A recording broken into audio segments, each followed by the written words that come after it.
अरे अब सुंदर खूबसूरत बीवी की चाह किसे नहीं होती, लेकिन क्या हो जब बीवी की खूबसूरती ही पति के लिए सर दर्द बन जाए। देखिए जरा। चलो ना कहीं घूमने चलते हैं। हमारी शादी को इतने महीने हो गए हैं और हम दोनों कहीं घूमने नहीं गए, बाहर तक नहीं निकलने देती हो। चलो ना। अब आज नहीं, फिर कभी चलते हैं। आज ना मुझे बहुत काम है। वैसे तुम्हें कितनी बार बोला है घर से बाहर जाने का ना सोचा करो। तुम नहीं जानती दुनिया कैसी है। तुमसे जब भी कहीं घूमने जाने के लिए बोलती हूँ तुम यही बोलती हो। अरे तो फिर कब चलेंगे और कैसी है दुनिया ये देखूंगी नहीं तो पता कैसे चलेगा। स्कूल से निकली ही थी कि पापा ने बालिग होते हुए भी शादी करवा दी। कहीं जाने को कहो तो कहते थे दूल्हे के साथ जाना, और अब दूल्हा भी ऐसा ही मिला है। पत्नी को रोता देख पति को दया आ जाती है। सच में आज बहुत थक गया हूँ। ऐसा करता है कल चले।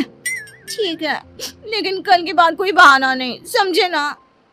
पति परेशान रहता है, सोचता है भला की खूबसूरत बीवी को अगर बाहर ले जाएगा और कहीं दुनिया की नजर लग गई तो, अरे कोई मेरी बीवी को बहला कर मुझसे दूर कर देगा तो क्या। अगले दिन दोनों पति पत्नी घूमने जाते हैं तो उन्हें कुछ आस पड़ोस की औरतें देखती है। अरे आज दीपक और उसकी लुगाई की सवारी कहाँ जा रही है? अरे आज तो गली में चांद निकल आया, वो भी दिन में। और कहाँ घूमने जा रहे हैं? शादी हुई इतने महीने हो गए तो सोचा आज एक साथ घूमने चले। क्यों, गलत है क्या उसमें? अरे इतनी सुंदर बीवी के होते हुए कोई कैसे घूमने ना जाए? आखिर पूरे गांव को भी तो दिखाना है कि गांव की सबसे खूबसूरत बीवी मेरी है। क्यों दीपक, सही कहा ना? नहीं काकी, ऐसी कोई बात नहीं है। कौन अपनी बीवी की खूबसूरती की नुमाइश करता है? अरे तो क्या हुआ अगर वो सबको दिखाना चाहता है। वैसे भी हर आदमी की किस्मत थोड़ी ना होती है दीपक की किस्मत जैसी कि सबसे खूबसूरत लड़की उसकी बीवी बन जाए। काकी ऐसा ना बोलो, मैं जितनी खूबसूरत हूँ ना, मेरा दीपक उतना ही समझदार और सुलझा हुआ है। उसने मुझसे शादी मेरी खूबसूरती देखकर थोड़ी ना की थी, अपने लिए मेरा प्यार देखकर किया। क्यों दीपू, सच कहा ना मैंने? हाँ बिल्कुल सच मेरी बुलबुल। कुछ दिनों बाद पति अपने दफ्तर काम पर जाता है। मैंने सुना है वो अपना दीपक नहीं है, उसकी शादी हमारे गांव की सुंदरी कोमल से हुई है। क्यों सच्ची? ऐसी बात है तो दीपक की तो लॉटरी लग गई। अरे क्या किस्मत है उस लड़के की, इतनी अच्छी नौकरी और घर में सुंदर सी छोकरी। अरे लड़के की तो लाइफ सेट है। किस्मत चमक गई है दीपक की शादी के बाद से। अरे कैसे ना चमके, सब कोमल की वजह से, नहीं तो तुम्हें लगता है उसे कोई पूछता भी होगा। हाँ ये तो सही कहा, जिसकी बीवी कोमल जैसी हो उससे कौन बात नहीं करना चाहेगा। अरे पता नहीं कब हमें बुलाएगा खाने में। दीपक अपने साथ काम करने वालों की बातें दूर से सुन रहा था। उसे अजीब सा फील होता है कि लोग उसके बारे में क्या क्या बात कर रहे हैं। बात तो सही है, कल तक मेरे घर क्या मुझसे बात भी कोई नहीं करना चाहता था, लेकिन जब से शादी हुई है हर किसी को दीपक के घर आना है, उसे अपने घर बुलाना है। यार मेरी पहचान क्या मेरी बीवी से ही रह जाएगी। शाम को, सुनो ना दीपक, बाजार चलते हैं, वो कुछ ना घर का सामान लाना था। मैं अभी तैयार होकर आती हूँ। क्यों, तैयार ही तो हो, और कितना तैयार होगी? और क्या है जब देखो बाहर भागने की लगी रहती है। क्यों? हाँ मुझे टाइम नहीं है, तुम खुद ही चले जाना।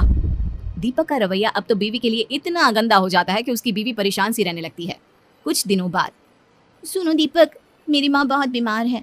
मैं सोच रही थी अगर कल तुम मुझे मेरी माँ के वहाँ छोड़ आती तो। वैसे भी अब मन नहीं लगता मेरा इस घर में, न जाने तुम्हें क्या हो गया है। हाँ बेटा, कल ऐसा कर बहू को उसके मायके छोड़ा।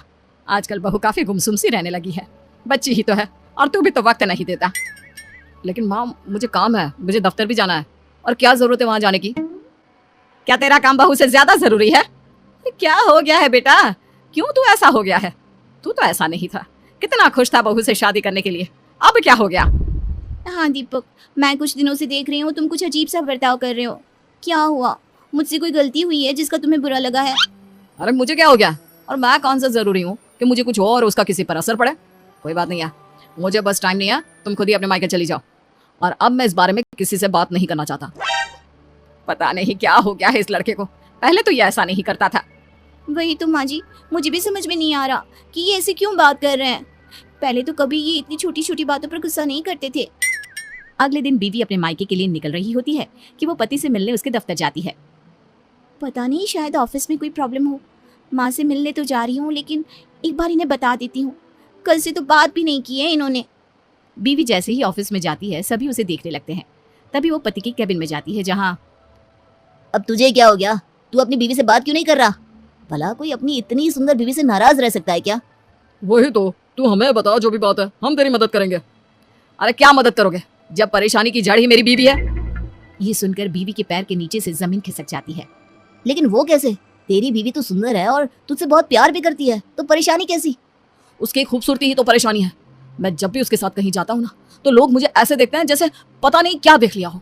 शुरू शुरू में तो मुझे अच्छा लगता था, लेकिन जब लोगों के मन की बात जानी ना कि असली बात क्या है, तब मुझे बहुत बुरा लगा। लोग मेरे बारे में एक ही चीज सोचते हैं कि मेरी कितनी अच्छी किस्मत है, मुझे कोमल जैसी खूबसूरत बीवी मिली। लोगों को यकीन नहीं होता कि मेरे जैसे को कोमल जैसी बीवी मिल सकती है। लोगों को ऐसा लगता है कि मैं कोमल के लायक नहीं, मैंने कोमल को फंसाया है। सब जगह बस कोमल कोमल कोमल। कोमल के आगे तो मेरा कोई वजूद, कोई पहचान ही नहीं है। अगर कोमल मेरी बीवी नहीं होती ना, तो आज मेरी जिंदगी ऐसी नहीं होती। मुझे कभी कभार ऐसा लगता है जैसे मैंने अपनी जिंदगी में कभी मेहनत ही नहीं करी, सब काम कोमल की खूबसूरती ने करा है। मेरी मेहनत की तो कहीं बात ही नहीं आती। कोमल पति की बात सुनकर रोने लगती है। तभी उसके दोस्त की नजर कोमल पर पड़ती है। अगर सारी परेशानी की जड़ मैं ही हूँ, तो मैं अपना चेहरा प्लास्टिक सर्जरी से खराब करवा लेती हूँ। हाँ हाँ, यही ठीक होगा। और अच्छा ही हुआ तुमने सुन लिया, वरना मैं तुम्हें ये सब कभी नहीं कह पाता।